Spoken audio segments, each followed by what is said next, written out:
Kirby 54 m'a clashé, et quand on me clash, on me trouve. Et aussi par respect pour Kirby 54, parce que pour moi, c'était engager un dialogue. Et j'ai voulu que ma position soit claire, en montrant qu'il y a des jeux vidéo ultra violents, où on torture les gens, on leur arrache les membres, on les poursuit, on écrase des gens avec un camion. Ça, je pense que ça ne devrait pas être vu. Alors, il y a des serveurs dans le monde entier, c'est difficile de les interdire, mais ce qu'il faut, c'est créer un climat social meilleur, où les gens s'intéressent moins à cette violence, et où, en plus, on donne des choses aux jeunes intéressantes, plus intéressantes que l'ultra-violence dans les jeux vidéo, y compris dans les autres jeux vidéo qui ne seront pas ultra-violents, qui sont des jeux, je ne sais pas, de terraformation d'une planète, qui peuvent être des jeux d'aventure, même d'heroic fantasy, qui peut être la Super Odyssée de Mario, des choses comme ça. Donc, j'ai voulu répondre pour que les choses soient claires.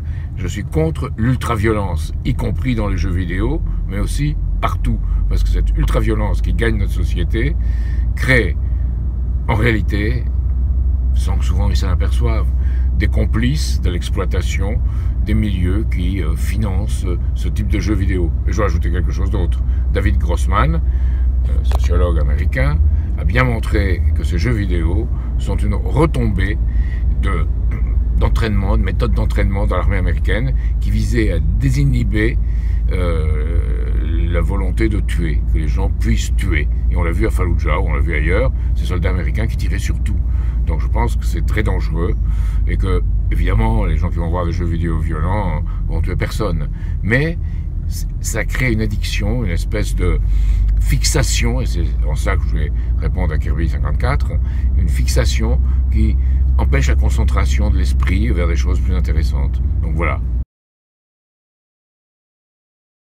C'est un problème social. Les parents sont souvent largués ou eux-mêmes ont joué aux jeux vidéo. Alors bon, c'est un problème. Et ils ne voient pas les conséquences pour leurs enfants d'une addiction. Souvent, ils ne le voient pas. Et ils ne voient pas que leurs enfants perdent la capacité de se concentrer et à l'école ont des problèmes, dorment pas assez. Donc, il faut sensibiliser tout le monde à ces effets, mais en même temps, montrer qu'on peut faire de très bonnes choses avec des images si on y réfléchit et si on veut communiquer un message qui soit un message qui peut être ironique, qui peut être éducatif, qui peut être un message de convivialité, de désir de vivre ensemble, de travailler ensemble. Mais ces jeux vidéo ultra violents, c'est le contraire. Quand vous voyez les first person shooting, quand on tire sur tout le monde et on est du point de vue du tireur et on tire sans cesse pour tuer, ben non. Oui, il faut continuer, absolument continuer. Ce n'est qu'un début, hein. Il faut absolument que ce dialogue s'établisse entre des hommes politiques et ce qu'on pense dans la société, en particulier les jeunes. C'est essentiel. Sans ça, les hommes politiques, ils sont comme dans un bocal, comme beaucoup sont aujourd'hui. Ils ne savent pas ce qui se passe. Alors, ce que j'ajouterais, c'est qu'il faut donner du meilleur. C'est bien beau, c'est bien joli de critiquer quand ça se passe mal, hein, mais il faut faire beaucoup mieux. Et faire beaucoup mieux, c'est la meilleure chose de traiter la question.